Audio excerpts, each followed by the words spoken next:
सबसे पहले आप सभी बच्चों को मैं बहुत बहुत बहुत थैंक यू बोलना चाहता हूं, क्योंकि इतने कम समय में आपने जो हमारे चैनल को प्यार दिया है और आपने जो हमारे चैनल को सपोर्ट किया है, उससे हमें बहुत मोटिवेशन मिलती है।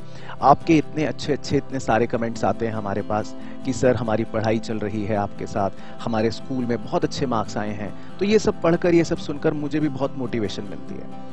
और बच्चों, मैं चाहता हूं कि मैं इसी तरह आपको 100% बेस्ट क्वालिटी कंटेंट प्रोवाइड करता रहूं, ताकि आपके स्कूल में और आपके फाइनल एग्जाम्स में मार्क्स बहुत अच्छे आए। अब इस छोटे से वीडियो मैसेज में मैं आपको एक बहुत ही इंटरेस्टिंग चीज बताने आया हूं। क्या आपको पता है, जब आप हमारी वीडियोस को देखते हैं तो नीचे आपको एक थैंक्स का बटन नजर आता है।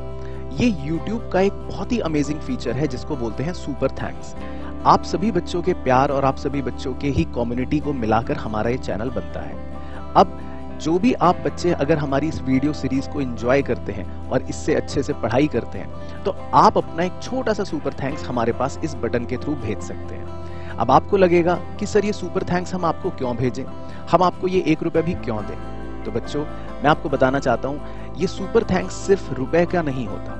ये सुपर थैंक्स होता है एक फीलिंग का, एक सपोर्ट का और एक हमारे दिल से दिल के कनेक्शन का। और इसके अलावा हमारा जितना भी सुपर थैंक्स के थ्रू फंड रेज होता है, वो सीधा जाता है बच्चों हमारे आरकेजी फाउंडेशन में। आरकेजी फाउंडेशन हमारा एक एनजीओ है जिसके तहत हम क्लास 6 से लेकर क्लास 12 के सभी अंडर प्रिविलेज्ड स्टूडेंट्स को उनके एजुकेशन में मदद करते हैं। तो बच्चों, आपका एक छोटा सा सपोर्ट हमारे चैनल को मोटिवेशन देता है, हमें प्रोत्साहित करता है कि हम और बेहतर कंटेंट आपके लिए बनाएं। और हमारी पूरी कोशिश रहती है कि आपको 100% इस तरह से कंटेंट प्रोवाइड किया जाए कि आप अपने मार्क्स बहुत अच्छे से स्कोर कर पाएं। तो आप जब भी मेरी कोई वीडियो अगर एंजॉय करें और उसमें आपको पढ़ने में मजा आए, आपकी कोई नई लर्निंग हो, कोई वैल्यू एडिशन मिले, तो प्लीज अपना सपोर्ट जरूर दीजिएगा। आपका एक छोटा सा सपोर्ट शायद किसी और बच्चे की इनडायरेक्टली मदद भी कर दे। तो बच्चों, बहुत बहुत प्यार आप सभी बच्चों को। और हाँ, जितने भी सुपर थैंक्स हमें मिलेंगे, उन सारे सुपर परचेजर्स को मेरी तरफ से मिलेगा स्पेशल शाउट आउट। आपका कमेंट तो अलग से पिन होगा ही, और साथ ही साथ हमारे कम्युनिटी पोस्ट पे मैं सभी हमारे सुपर परचेजर्स को अलग से थैंक्स बोलूंगा। तो बच्चों, यही छोटा सा वीडियो मैसेज मैं आपके साथ लेकर आया था, और आई होप आपकी पढ़ाई बहुत अच्छी चल रही हो और आगे भी चलती रहेगी। बाकी वीडियो पूरी कंप्लीट देखना, पढ़ाई इस लेक्चर की कंप्लीट करना, और अपने जो रेगुलर कमेंट्स आप करते हो वो जरूर करना। Thank you so much. तो आज का जो हमारा कार्यक्रम है, उसकी आपको नई हेडिंग जो डालनी है, उसका नाम लिखो चेक रिसीव्ड। आज बच्चों हम एक स्पेशल पॉइंट पहले सीख रहे हैं। इस स्पेशल पॉइंट का नाम है चेक रिसीव्ड, ठीक है ना। अब आप कहोगे सर चेक रिसीव्ड, इसमें क्या स्पेशल पॉइंट है, चेक मिल गया। तो इसमें स्पेशल बात जो है वो हमें सीखने के लिए 2 बाइफरकेशन करने हैं। तो आप इसके नीचे 2 बाइफरकेशन करना। पहले बाइफरकेशन में लिखना deposited in bank on same day. Deposited in bank on same day, यानी कि आपने बैंक में सेम डे पर ही डिपॉजिट किया। और दूसरे बाइफरकेशन में लिखना deposited in bank later. Deposited in bank later. तो दोनों बातों में जो डिफरेंस है वो समझते हैं हम। तो मान लेते हैं मुझे एक चेक मिला, ठीक है ना, एक बच्चे ने मुझे चेक दिया। अब मैंने सोचा कि ये चेक जो है अभी मुझे मिला है और मैं आज ही चला गया बैंक और बैंक में उस चेक को मैंने डिपॉजिट कर दिया। तो ये कौन सा केस बन गया, पहला केस बन गया, ठीक है ना। और कभी कभी क्या होता है कि मुझे चेक मिला, अब मैंने सोचा आज तो सैटरडे है, आज तो बैंक की छुट्टी है, कल संडे है, कल भी बैंक बंद है। अब मैं कब जाऊंगा बैंक में जमा करवाने, मंडे जाऊंगा। तो मतलब मैंने बैंक में डिपॉजिट करा बाद में। तो अब सर इससे हमारी सेहत पे क्या फ़र्क पड़ेगा, वो लिखो। तो जब हमें किसी से चेक मिला, किसी आदमी से चेक मिला और हमने सेम डे ही डिपॉजिट किया, तब हमारी जर्नल एंट्री जो होती है वो होती है बैंक अकाउंट डेबिट टू जो भी आदमी है, मतलब किसी आदमी का नाम लिख लेते हैं या आदमी बना लो, ऐसे किसी से भी मिला, सोनू, मोनू, गीता, सुनीता एटसेट्रा, जिससे भी चेक मिला बेसिकली आप उसका नाम लिख लोगे। लेकिन पॉइंट ये है कि आप डेबिट किसको करते हो? बैंक अकाउंट को। आप ये कहते हो कि मेरे बैंक में पैसे आ गए, इसका मतलब है आप क्या मान रहे हो बैंक अकाउंट को डेबिट करने का? कि बैंक में पैसे आ गए, बैंक में पैसे आ गए। तो ये तो हो गई सिंपल कहानी। लेकिन अगर आपने अभी मुझे चेक दिया और मैंने चेक जेब में रख लिया और आज सैटरडे हो गया, कल संडे छुट्टी हो गई, 2 दिनों तक ये चेक मेरी जेब में है, अभी तो मेरे बैंक में पैसे नहीं आए, तो जब दूसरे केस में हमें चेक मिलता है ना, तब हम बैंक को डेबिट नहीं करते। तब हम बैंक को डेबिट नहीं करते क्योंकि अभी तक मेरे बैंक में पैसे आए नहीं हैं। हाँ, टू, सोनू, मोनू जो भी है वो तो चलो आ जाएगा एज इट इज एटसेट्रा, लेकिन हम बैंक को डेबिट नहीं करते। तो अब बताइए स्कूल के योद्धाओं, टीचर ने सिखाया है, तो अगर आपने चेक बाद में डिपॉजिट करा तो आज मैं चेक मिलने पर क्या जर्नल एंट्री करूंगा, क्योंकि चेक तो मेरे जेब में है, अभी तो बैंक में पैसे आए ही नहीं हैं। Very good. तो ये देखो बच्चा बहुत होशियार है, तो इसे बोलते हैं cheque in hand account. Very good. तो सब बच्चे लिख लो जी। तो जब आपको चेक मिलता है, तो इसकी मैं नरेशन भी लिख देता हूं ताकि आपको पता रहे।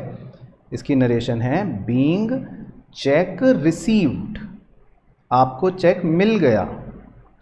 बीइंग चेक रिसीव्ड, आपको चेक मिल गया है, लेकिन अभी आपने जमा नहीं करा, डिपॉजिट नहीं करा। अब डिपॉजिट कब करोगे? मंडे को, मान लेते हैं मंडे को करेंगे।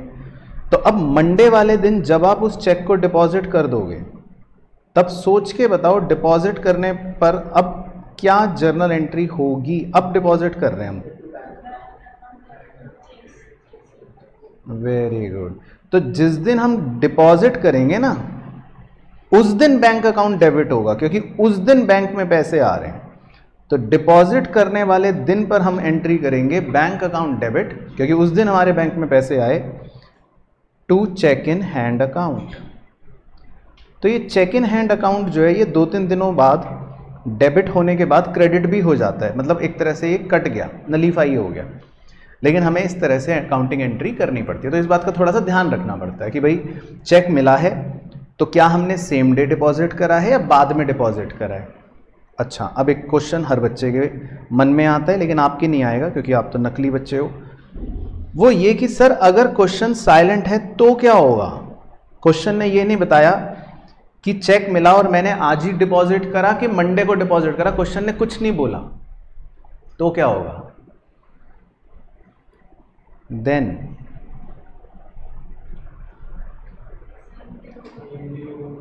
तो वो कह रहा है सर सेम डे ही होगा।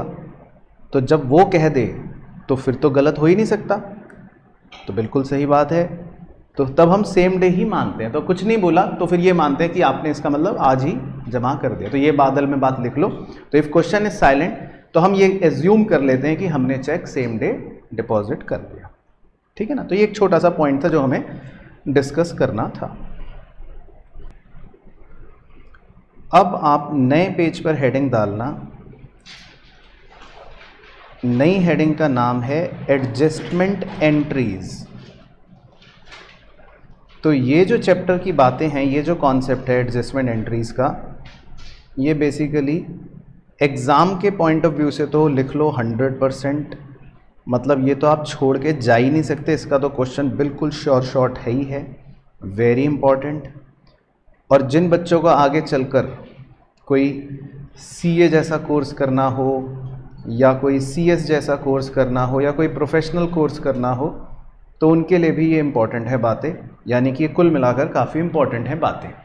और जिन्हें नहीं भी करना हो तो भी आपका आगे एक चैप्टर आएगा 20, उसमें भी इसका यूज़ होगा। तो इसका मतलब ये बातें बहुत इंपॉर्टेंट हैं एग्ज़ाम के लिए। अच्छा, अब ये एडजस्टमेंट एंट्रीज हम बोलते किसे?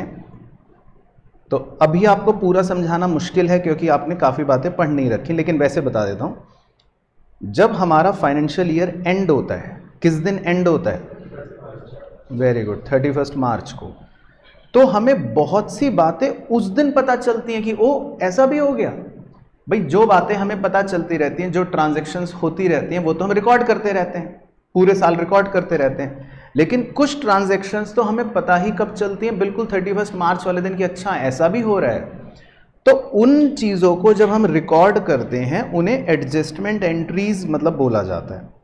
तो मैं आपको टोटल इसमें 8 पॉइंट्स लिखवाऊंगा, यानी कि 8 अलग अलग प्रकार की बातें होंगी, जिनमें कुछ के मैं लॉजिक्स दूंगा, कुछ के आपको रटना पड़ेगा, मजबूरी है, क्योंकि उसका लिंक जो है वो चैप्टर 20 से है। 20 तो मैं पढ़ाने से रहा यहाँ बैठ के, तो कुछ बातों को हम रट लेंगे, कुछ बातों को समझ के भी चलेंगे। चलो, तो सबसे पहले नंबर 1 का नाम लिखना है क्लोजिंग स्टॉक। मीनिंग आप बता दो अगर किसी को पता है क्लोजिंग स्टॉक किसे कहते हैं। Very good. तो 31 मार्च को जो दुकान पे आपका सामान बिक नहीं पाया ना, मतलब बचा हुआ, अनसोल्ड, उसे बोलते हैं क्लोजिंग स्टॉक 31 मार्च को। Very good. तो इसकी जर्नल एंट्री आपको लिखनी है। इसकी जर्नल एंट्री जो है वो आपको लर्न होनी चाहिए, और ये ना आपको याद ही करनी पड़ेगी, क्योंकि इसका मैं कॉन्सेप्ट नहीं समझा सकता, ये आगे के चैप्टर से लिंक होता है क्योंकि। तो इसकी जर्नल एंट्री आप लिखो क्लोजिंग स्टॉक अकाउंट डेबिट। हाँ, मैं रूल बता देता हूँ। तो ये क्योंकि एसेट बढ़ गया इसीलिए हम क्लोजिंग स्टॉक अकाउंट को डेबिट करते हैं। और टू तो कोई बच्चा बता ही नहीं पाएगा जिसने ना पढ़ा हो, तो बताओ टू। तो ये आप अपने जीवन में पहली बार अक्षर सुन रहे हो, टू, ट्रेडिंग अकाउंट। तो बस इसी की वजह से मुझे इस पर आर का सिंबल बनाना पड़ रहा है, मतलब ये रटना पड़ रहा है, क्योंकि ट्रेडिंग अकाउंट आप चैप्टर 20 में आगे जाके सीखते हो। तो मैं इसीलिए इस पर अभी आपको कुछ भी नहीं समझा सकता। बाकी हाँ, रूल के हिसाब से अगर लिखना हो तो ये एक तरह से हमारा रेवेन्यू बढ़ा रहा है, इसीलिए क्रेडिट हो रहा है। तो मैंने रूल लिख दिया, वो उसका लॉजिक है, लेकिन ट्रेडिंग अकाउंट क्या है वो हम आगे सीख पाते हैं, तो इसीलिए इस पर अभी हम कुछ नहीं कर पाएंगे। नंबर 2 का नाम है outstanding expense. Outstanding expense. Outstanding expense का मतलब बताओ कोई बच्चा। Very good. तो expense incurred but not paid, ये तो सिखाया था ना कि आपको पैसे देने तो हैं पर आपने अभी तक दिए नहीं। तो इसकी जर्नल एंट्री लिख लो एक्सपेंस अकाउंट डेबिट। तो इसका लॉजिक तो है, क्योंकि भाई हमारा ये एक्सपेंस है इसीलिए एक्सपेंस को डेबिट कर रहे हैं। 2, outstanding expense account. Outstanding expense account को क्रेडिट करेंगे। क्यों करेंगे? क्योंकि ये लायबिलिटी है। याद है आपको ये सिखाया था आउटस्टैंडिंग एक्सपेंस क्या होता है? लायबिलिटी। तो इसीलिए आउटस्टैंडिंग एक्सपेंस अकाउंट को क्रेडिट करेंगे। तो इसकी एग्जाम में किस तरह की एंट्रीज आती हैं, बड़े ध्यान से सुनना। 2 एग्जाम्पल लूँगा। अगर मान लो लिखा है आउटस्टैंडिंग सैलरी, तो आपका क्या आंसर बनेगा? Salary account debit to outstanding salary account. अगर मान लो लिखा है आउटस्टैंडिंग रेंट, तो आपका क्या आंसर बनेगा? Rent account debit to outstanding rent account. अगर आपका लिखा है आउटस्टैंडिंग वेजेस, तो आपका क्या आंसर बनेगा? Wages account debit to outstanding wages account. तो आपको एक्सपेंस वर्ड को रिप्लेस करना पड़ेगा जो भी गिवन होगा क्वेश्चन में। समझ आ गया ना? तो अभी क्वेश्चन करेंगे तो आप समझ जाओगे। उसके बाद number 3, prepaid expense. Prepaid expense. Prepaid expense का मीनिंग क्या था? जो पहले दे देते हो आप, पहले पे कर देते हो आप, जल्दी पे कर देते हो। और प्रीपेड एक्सपेंस आपको बताया था क्या होता है हमारे लिए? एसेट होता है। Very good. तो अब आपको आसान हो जाएगा। तो इसकी जर्नल एंट्री लिख लो प्रीपेड एक्सपेंस अकाउंट डेबिट। तो इसको डेबिट इसलिए करा क्योंकि एसेट बढ़ गया। To expense account. Expense account को क्रेडिट इसलिए करा क्योंकि एक्सपेंस कम हो गया, क्योंकि हम ये कहते हैं कि ये हमारा इस साल का खर्चा नहीं है ना, ये तो नेक्स्ट ईयर का है। तो हम इस साल को इसका खर्चा नहीं मानते, हम कहते हैं ये इस साल का एक्सपेंस नहीं है। तो इसकी एंट्री हो गई prepaid expense account debit to expense account. अब ओरल सुनाओ, अगर लिखा होगा प्रीपेड वेजेस तो क्या आंसर होगा? Prepaid wages account debit to wages account. अगर लिखा होगा प्रीपेड सैलरी तो prepaid salary account debit to salary account. तो बस आप रिप्लेस कर दोगे एक्सपेंस वर्ड को, ठीक है। उसके बाद जी नंबर 4, नंबर 4 का नाम है एक्रूड इनकम। एक्रूड इनकम का क्या मतलब सिखाया था? वेरी गुड, कौन बच्चा बोला ये? Income earn but not receive, सही। तो मतलब आपको इनकम मिलनी चाहिए पर अभी तक मिली नहीं, है ना, ये सिखाया था। और ये क्या होता है? एसेट या लाइबिलिटी? एसेट होते हैं। तो अब आपके लिए आसान हो जाएगी एंट्री, याद रखना accrued income account debit, very good, क्योंकि ये हमारा एसेट बढ़ गया, टू इनकम अकाउंट। तो ये क्रेडिट इसलिए हुआ क्योंकि ये हमारा रेवेन्यू भी हो गया या रेवेन्यू बढ़ गया। तो एक्रूड इनकम मतलब हमारे इस साल की इनकम है, बस हमें मिली नहीं है, तो इसको बोलते हैं एक्रूड इनकम। उसके बाद number 5, unearned income. That is unearned income को लोग क्या बोलते हैं? Income received in advance. Outstanding income तो ऊपर वाले को बोलते हैं नालायक। लो, अच्छा हो गया तुमने डाउट क्रिएट कर दिया। आउटस्टैंडिंग इनकम तो एक्रूड इनकम को कहते हैं। अनअर्न्ड इनकम का मतलब तो उल्टा होता है। क्या होता है मतलब इसका बताओ? पहले मिल गए, आपने मुझे 12th की फीस अभी से दे दी तो मैं क्या बोलूँगा? Unearned income. अनअर्न्ड इनकम है ना, कि भाई मैंने अभी तो कुछ करा भी नहीं, आपने पढ़ा भी नहीं, लेकिन मैंने आपसे पैसे पहले ले लिए। तो इनकम रिसीव्ड इन एडवांस। तो ये क्या होता है बताओ? Liability, very good. तो ये देखो इधर से सही बोल रहे हैं, उधर नालायक बैठे हैं सब। तो अब आपको आसान हो जाएगा, याद रखना। तो इसकी एंट्री हो जाएगी इनकम अकाउंट डेबिट।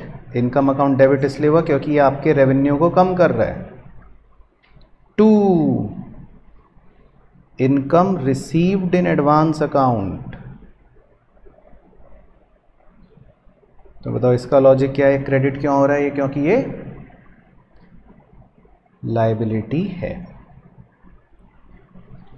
तो ध्यान रखना है बच्चों, इनकम रिसीव्ड इन एडवांस आपके लिए क्या होता है? लाइबिलिटी होती है। आपको पैसे जल्दी मिल गए। अब मुझे अगर आप 12th की फीस अभी से दे दोगे तो मैं इसको समझूंगा कि मेरे सर पे बोझ है, मेरे सर पे बर्डन है, बच्चों से मैंने पैसा एडवांस ले लिया है, जल्दी ले लिया। तो that is income received in advance. उसके बाद नंबर 6। नंबर 6 तो बहुत ही सिंपल है, डेप्रीसिएशन। इसका क्या मतलब था? क्या बोले? वैल्यू कम हो जाना। किसकी वैल्यू कम हो जाती है? एसेट की वैल्यू कम हो जाती है, वेरी गुड। तो अब देखो इसको याद रखने का तरीका, डेप्रीसिएशन अकाउंट डेबिट। बताओ ये डेबिट क्यों हो रहा है? क्योंकि ये एक्सपेंस है, ये नुकसान है एक तरह से। तो depreciation account debit to asset account. बताओ एसेट अकाउंट क्रेडिट क्यों हुआ? हाँ, क्योंकि एसेट की वैल्यू कम हो रही है, ये रूल है। तो एसेट की वैल्यू कम हो रही है इसीलिए वो क्रेडिट हुआ। तो इसके एक दो उदाहरण बोल दो ओरली। अगर लिखा होगा डेप्रीसिएशन ऑन फर्नीचर तो आप क्या एंट्री करोगे? Depreciation account debit to furniture account. अगर लिखा होगा depreciation on machinery, depreciation account debit to machinery account. अगर लिखा होगा डेप्रीसिएशन ऑन बिल्डिंग,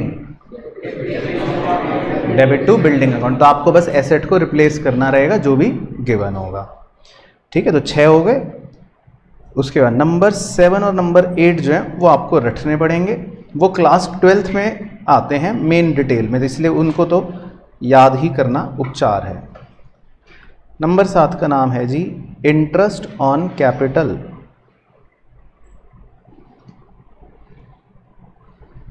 तो इसकी स्टोरी बड़ी इंटरेस्टिंग है, स्टोरी समझा देता हूँ ताकि 12th में मेरे लिए भी आसान हो जाएगा काम। कैपिटल याद है किसे बोलते थे? किसे बोलते थे कैपिटल? जो पैसा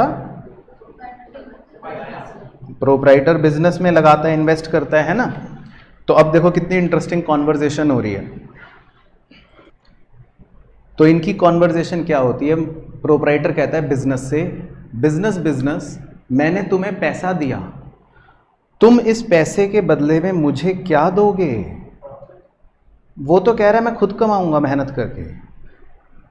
आपने किसी दोस्त से अगर पैसा लिया तो दोस्त आपका उसके बदले में उससे क्या मांगेगा? इंटरेस्ट मांगेगा। आप अगर बैंक से पैसा लेते हो तो बैंक आपको बदले में क्या मांगता है? आपसे इंटरेस्ट मांगता है।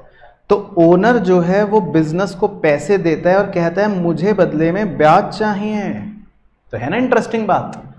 तो ये 12th में आप डिटेल में सीखोगे। तो बस लेकिन इसका मीनिंग को क्या बोलते हैं? इंटरेस्ट ऑन कैपिटल बोलते हैं। तो आप तो जर्नल एंट्री लिख लो, वो तो बस आपको रटनी है, उसमें कोई दो राय नहीं है। तो एंट्री बहुत सिंपल है, interest on capital account debit. एक बार लॉजिक लगा सकते हो कि क्यों डेबिट कर रहे हैं ये हम? वेरी गुड, एक्सपेंस है ये, बिजनेस के लिए खर्चा है ये, क्योंकि उसको देना पड़ेगा। और 2 कैपिटल अकाउंट, ये कैपिटल बढ़ा रहा है तो इसीलिए हम कैपिटल को क्रेडिट कर देते। तो मेन डिटेल आप 12th में सीख जाओगे, बाकी मीनिंग मैंने आपको वैसे बता दिया। तो इसको बोलते हैं इंटरेस्ट ऑन कैपिटल। उसके बाद जी नंबर 8 ही एडजस्टमेंट एंट्री होती हैं आपके लिए। नंबर 8 का नाम है interest on drawings.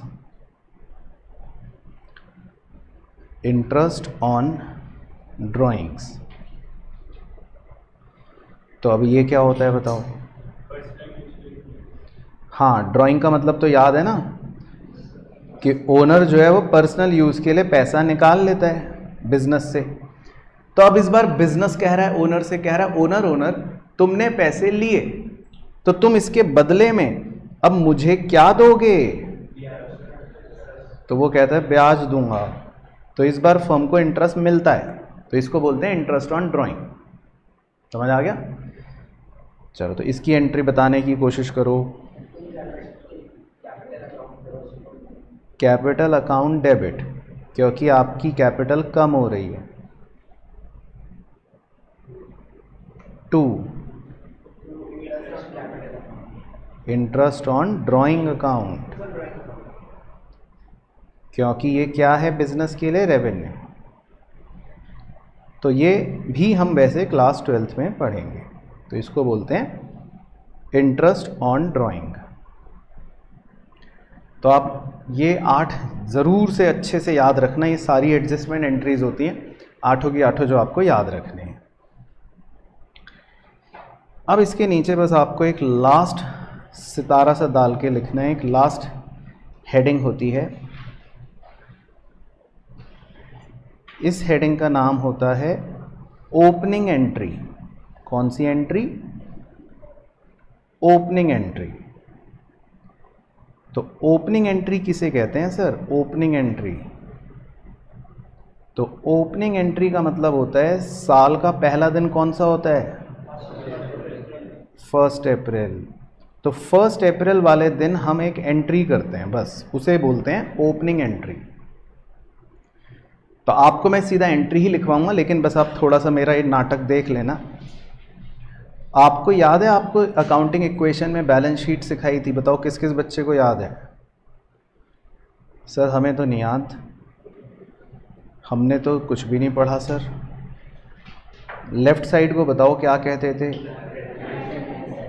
Asset side, very good. और राइट साइड को? Liabilities, very good. तो ये अब मरने के बाद ल्यूकस पैसियोली की बेचारे की आत्मा जो आज रोई होगी, बताओ, ये कह रहे हैं बच्चे। लेफ्ट साइड को क्या बोलते हैं? लायबिलिटीज। और राइट साइड को क्या बोलते हैं? एसेट। ठीक है ना। तो ये अगर पाप आप कहीं बाहर करते ना तो हो सकता है अब तक आप किसी को शक्ल दिखाने लायक भी ना बचते। तो लेफ्ट साइड को बोलते हैं लाइबिलिटीज और राइट साइड को बोलते हैं एसेट, ठीक है ना। फिर इसके अंदर हम बहुत सारी चीज़ें मतलब लिख देते थे, मैं ऐसे ही लिख देता हूँ, क्रेडिटर लिखते थे, कैपिटल लिखते थे, या बिल्स पेबल लिखते थे, मतलब जो भी है वो लिखते थे। और एसेट के अंदर आप क्या लिखते थे, जो भी होते थे asset, building, cash, stock, furniture, ये सब लिखते थे, ठीक है ना। तो बस आप ऐसे समझ लो कि ओपनिंग एंट्री कुछ भी नहीं है। ओपनिंग एंट्री का मतलब है कि जितने भी एसेट्स हैं उन सारे एसेट्स को हमें क्या करना है, डेबिट करना है, और जितनी भी लाइबिलिटीज हैं उन्हें हमें क्या करना है, क्रेडिट करना है। तो बन गई आपकी ओपनिंग एंट्री, बस सिंपल। तो ओपनिंग एंट्री कुछ भी नहीं है, एक छोटी सी फॉर्मेलिटी होती है। तो बस आप वो फॉर्मेलिटी लिख लो। तो मतलब एसेट्स, लेकिन ब्रैकेट में लिख लो इंडिविजुअली, मतलब अलग अलग लिखने पड़ेंगे। ऐसे नहीं कि कोई बच्चा सोचे चलो मैं एक काम करता हूँ एसेट्स लिख देता हूँ। तो जितने भी एसेट्स हैं वो डेबिट कर दिए, जितने भी हैं जो भी दे रखे होंगे आपको, लेकिन कैसे लिखने हैं वो सारे एसेट्स, अलग अलग इंडिविजुअली। तो मतलब जैसे एंट्री लिख रहे होंगे तो आप कैसे लिखोगे, building account debit, stock account debit, cash account debit, furniture account debit, मतलब सारे एसेट्स इंडिविजुअली डेबिट कर दोगे आप। उसके बाद एक लाइन की जगह छोड़ देना, 2 लाइबिलिटीज अकाउंट, जितनी भी लाइबिलिटीज हैं वो सारी क्रेडिट कर दोगे इंडिविजुअली। जैसे लाइबिलिटीज क्या क्या हो सकती हैं, आउटस्टैंडिंग एक्सपेंस हो सकता है, क्रेडिटर्स हो सकता है, बिल्स पेबल हो सकता है, इनकम रिसीव्ड इन एडवांस हो सकता है, मतलब कोई भी हो सकता है, वो सब आप लिख दोगे। क्लियर हो गया। लेकिन आपके हाथ पांव कब ठंडे होंगे, जब डेबिट्स का टोटल और क्रेडिट्स का टोटल सेम नहीं होगा।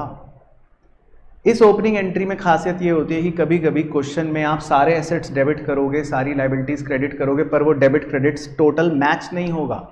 समझ रहे हो मेरे भाई। तो फिर क्या करना पड़ेगा,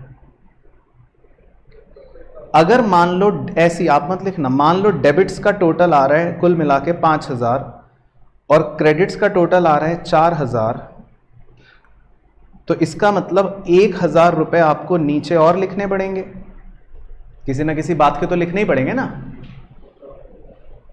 और कभी कभी उल्टा भी होता है कि मान लो आप डेबिट्स का टोटल मान लो आ रहा है 6000 और क्रेडिट्स का टोटल मान लो आ रहा है 7000, तो उस केस में आपको 1000 रुपए डेबिट्स में कुछ ना कुछ तो लिखने पड़ेंगे।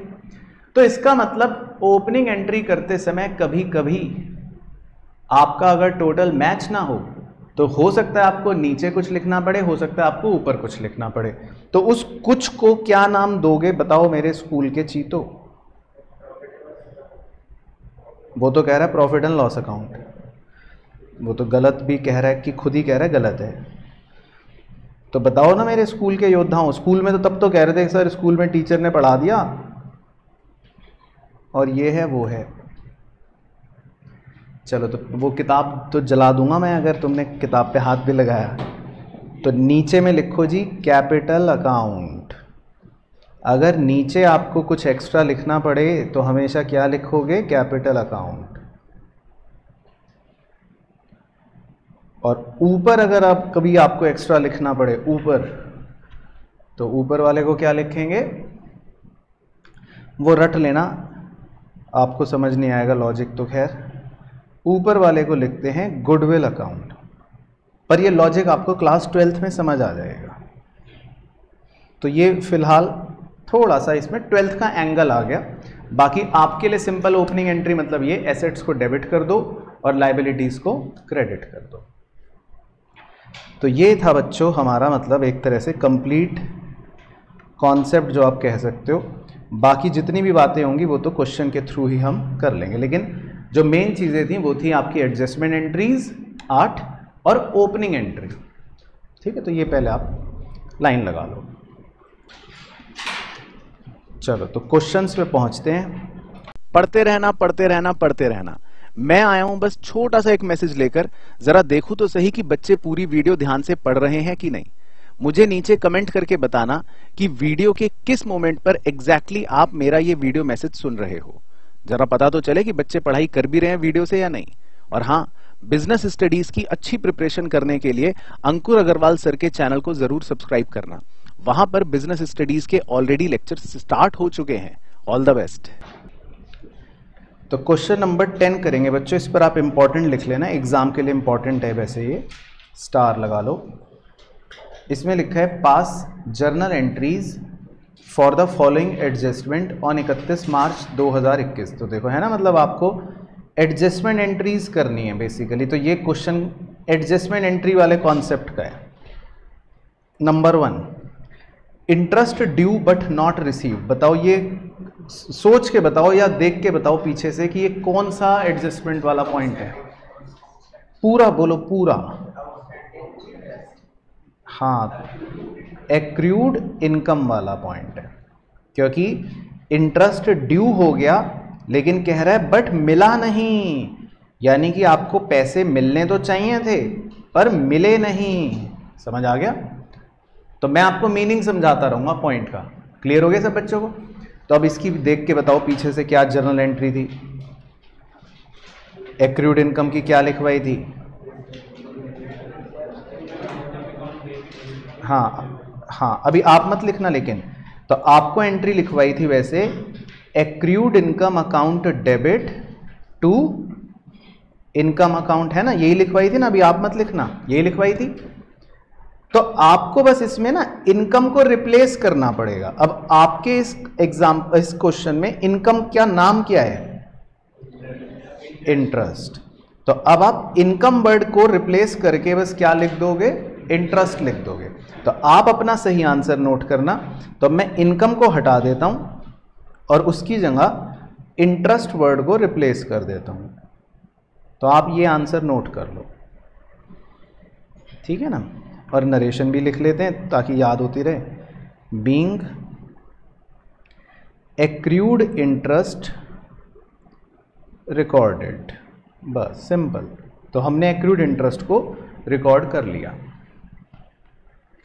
Being accrued interest recorded. चलो उसके बाद नंबर 2 में कह रहे हैं सैलरीज ड्यू टू स्टाफ। बताओ ये कौन सा कॉन्सेप्ट है? आउटस्टैंडिंग एक्सपेंस वाला। आपने सैलरी कह रहा है अभी तक पे नहीं करी, तो आउटस्टैंडिंग एक्सपेंस में क्या एंट्री लिखवाई थी? Expense account debit to outstanding expense. तो अब एक्सपेंस वर्ड की जगह आप क्या रिप्लेस कर दोगे? सैलरी। Very good. तो अब आंसर सीधे ही लिख लो। तो सेकंड का आंसर बन गया सैलरीज अकाउंट डेबिट, कितने रुपए है? टू आउटस्टैंडिंग सैलरीज अकाउंट, कितना? 1000, 50,000। ओके, इसकी नरेशन एक बार खुद बोलो।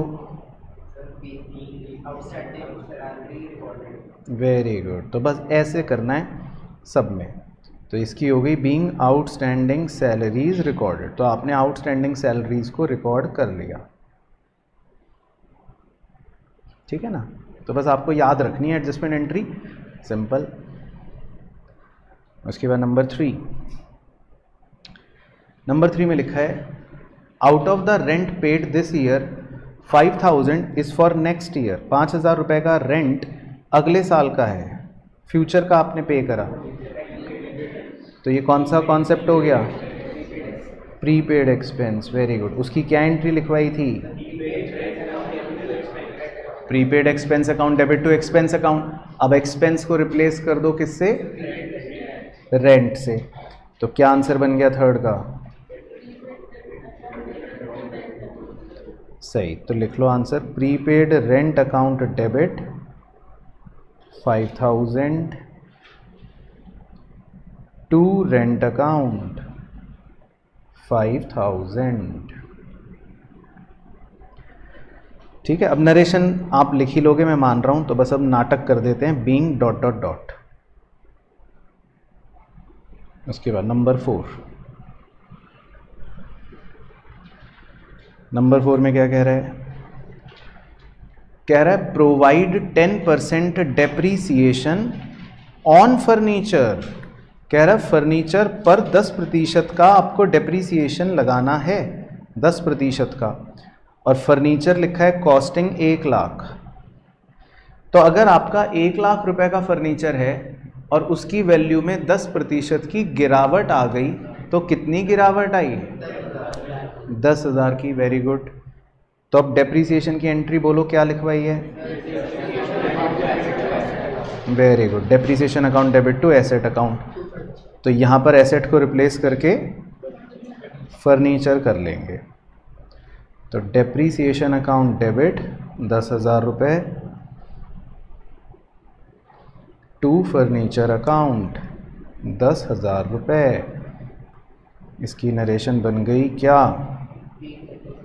Being depreciation recorded. उसके बाद जी नंबर 5। नंबर 5 में क्या कह रहा है सर? ये आपको पहले सिखाया था और जो आप भूल चुके होंगे मुझे पता है, तो स्टार लगा देता हूं। गुड्स छोड़ के जाएंगे अभी आपको, अब देखता हूं किसे याद होगा। गुड्स छोड़ के जा रहे हैं। Goods used in making furniture. Goods छोड़ के चले गए और वो फर्नीचर में इस्तेमाल हो गए। बताओ किसे याद है एंट्री? Very good. तो ये आंसर लिखो पहले नंबर 5 का। इसका आपको सिखा रखा था फर्नीचर अकाउंट डेबिट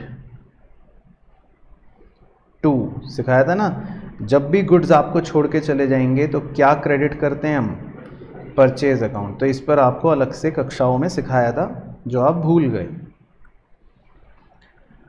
अब इसमें सबसे बड़ा मुद्दा ये है कि कितने रुपए, तो उसको देखते हैं। उसने बोला ये फर्नीचर जो है इसका सेल प्राइस, मतलब बाजार में बिकने का दाम 5,000 है, लेकिन कॉमा कह रहा है कॉस्ट 4,000, लेकिन जो इसकी लागत है, बनाने का जो खर्चा है वो 4,000 है। तो भाई लागत 4,000 है लेकिन बिकेगा 5,000 में, तो आप क्या वैल्यू पे रिकॉर्ड करोगे? 5,000 पे, क्योंकि 5,000 क्या है? सेल प्राइस है। Very good. तो आपको हमेशा ये ध्यान रखना है कि सेल प्राइस आपको सिर्फ पागल बनाने के लिए देगा, तो इस पर आप वाइटनर लगा लेना अपने एग्जाम में। और आपको हमेशा हमेशा हमेशा ऑलवेज ऑलवेज ऑलवेज क्या लिखनी है? कॉस्ट लिखनी है, मरते दम तक। ठीक है सर। तो आपको बेवकूफ़ बन जाते आप इसमें अगर मैं ना सिखाता तो कॉस्ट लिखनी है हमेशा। ठीक है। तो वो सेल प्राइस तो ऐसे दे देगा 5 करोड़ रुपए, तो आप तो 5 करोड़ रुपए लिखकर आ जाओगे। भाई हमको लागत देखनी है कि मेरे कितने के गुड्स मुझे छोड़ के गए, 4,000 के। अच्छा, उसके बाद नंबर 6। नंबर 6 में कह रहा है, चलो इस पे स्टार लगा लो, ये एग्जाम के लिए सबसे सुपर क्वेश्चन है। नंबर 6 ये पक्का आएगा, 2 तारे लगा लो। Received commission of 20,000 by cheque. तो इसमें बहुत सारे अच्छे अच्छे पॉइंट्स हैं। कह रहा है आपको कमीशन मिला 20,000 का, वो भी चेक से मिला। ठीक है। और आगे उसने लगा दिया comma, half of which is in advance. कह रहा है जिसमें से आधा एडवांस में मिला है, मतलब कि वो आपको हो सकता है भविष्य का मिल गया। तो आधा कितना हो गया वैसे? 10,000 रुपये। तो 10,000 रुपये आपको एडवांस में मिले, है ना। तो वैसे आपको 20,000 कमीशन मिला, लेकिन जिसमें से 10,000 आपको एडवांस में मिला। तो इसकी एंट्री मैं ही लिखवाऊंगा, इसको रट के जाना अच्छे से, मतलब समझनी भी है और रटनी भी है। तो लिखो एंट्री बैंक अकाउंट डेबिट। बताओ मैंने बैंक अकाउंट डेबिट क्यों करा, आप बताओ। Very good. एक तो देखो हमें चेक मिला, है ना, और हमारा एसेट बढ़ गया, तो हमको 20,000 रुपये का मतलब बैंक अकाउंट डेबिट हो गया। ठीक है। अब आप बस ध्यान से सुनना, अभी चाहे लिखना मत, 2 मिनट रुक जाना। अब अगर मैं ये कह दूं कि बच्चों मुझे 20,000 रुपये की इनकम हो गई कमीशन की, कि भाई ये तो मेरी इनकम हो गई, रेवेन्यू बढ़ गया, तो क्या आप मुझसे एग्री करोगे कि ये मेरी इनकम 20,000 ही है इस बार? ये आपसे मैं पूछ रहा हूं, या आप एग्री नहीं करोगे? दोनों बातें हैं, सोचना है कि 10,000 तो एक्स्ट्रा मिले, वेरी गुड, तो ये बच्चा देखो कितना होशियार है। तो इसका मतलब मैं यहां 20,000 नहीं लिख सकता, मैं ये नहीं कह सकता कि मेरी इनकम 20,000 इस बार की हुई है। मेरी इनकम इस बार की मैं कितनी ही लिखूंगा? सिर्फ 10,000। तो टू कमीशन अकाउंट में मैं सिर्फ 10,000 ही लिख सकता हूं। लेकिन सर ये तो मैच नहीं हो रहा। तो अब आपसे पूछते हैं अगला प्रश्न, तो जो कमीशन, जो पैसे मुझे एडवांस में मिलते हैं वो मेरे लिए क्या होते हैं? लायबिलिटी। तो लायबिलिटी को भी तो क्या करते हैं हम? क्रेडिट करते हैं हम। तो आपको एक और क्रेडिट चिपकाना पड़ेगा, इसका नाम होगा commission received in advance account, क्योंकि ये लायबिलिटी है। तो 10,000 रुपये आपकी लायबिलिटी है, तो वो इसलिए क्रेडिट हो रहा है। तो मतलब कितना खूबसूरत पॉइंट बन गया ये वाला, कि मिले तो 20,000 लेकिन 10,000 रेवेन्यू है इस साल का और 10,000 लायबिलिटी है। तो क्लियर हो गया ये वाला पॉइंट। तो ये इंपॉर्टेंट था थोड़ा सा एग्जाम के लिए, इसको ध्यान रखना है। चलो उसके बाद जी नंबर 7, ये तो 2 रट्टू तोते वाले हैं जो आज आपको लिखवाए थे। इंटरेस्ट ऑन कैपिटल 8,000, क्या एंट्री लिखवाई थी? सही, तो बस वो तो एज इट इज चिपका लो। तो नंबर 7 का आंसर हो गया interest on capital account debit 8,000 रुपये टू कैपिटल अकाउंट 8,000 रुपये। इसकी नरेशन लिख लो, being interest on capital allowed, being interest on capital allowed. आपने इंटरेस्ट ऑन कैपिटल अलाउ कर दिया।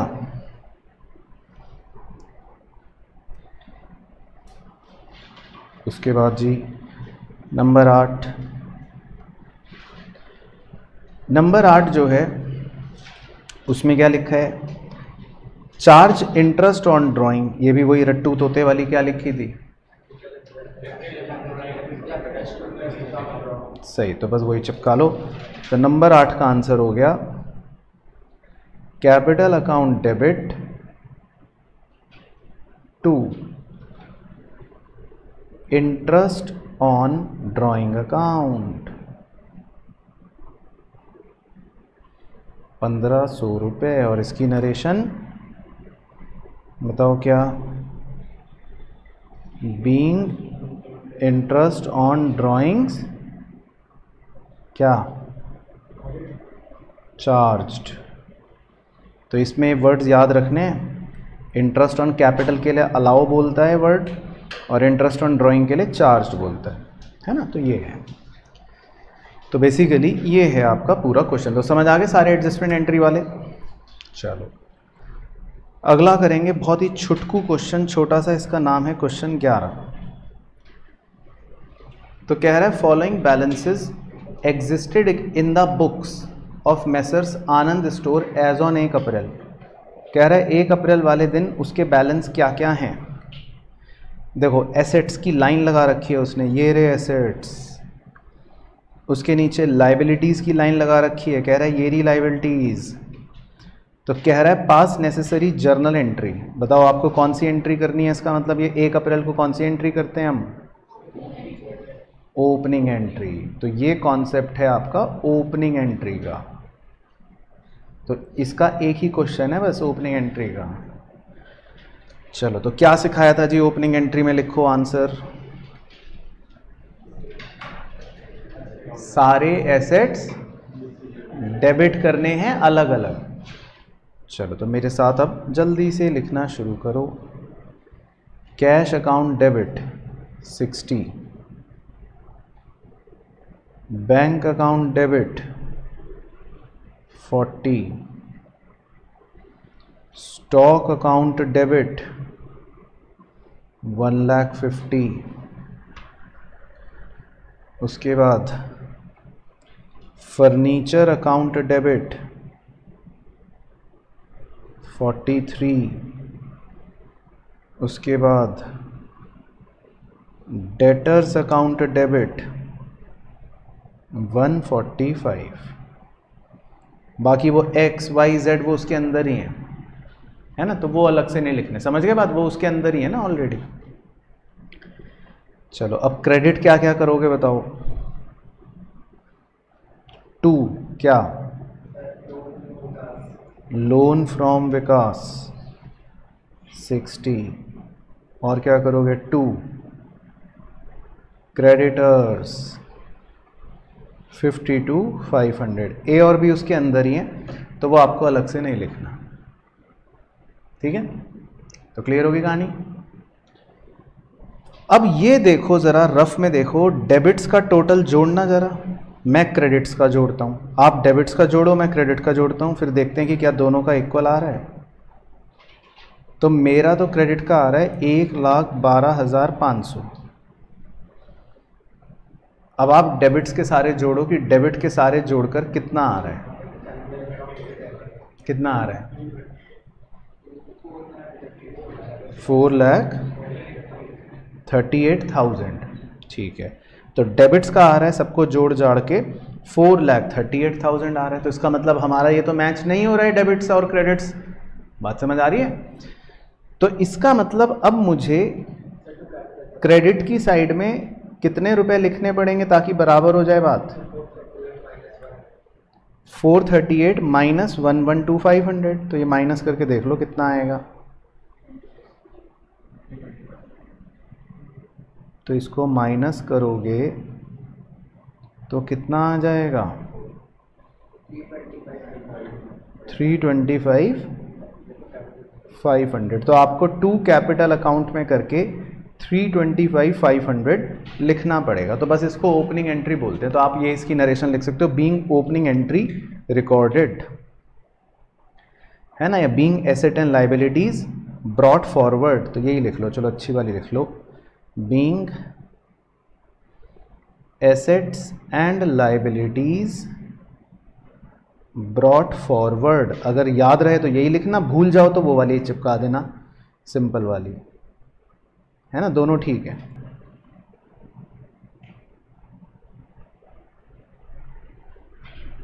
तो क्लियर हो गया, सब बच्चों को समझ आया।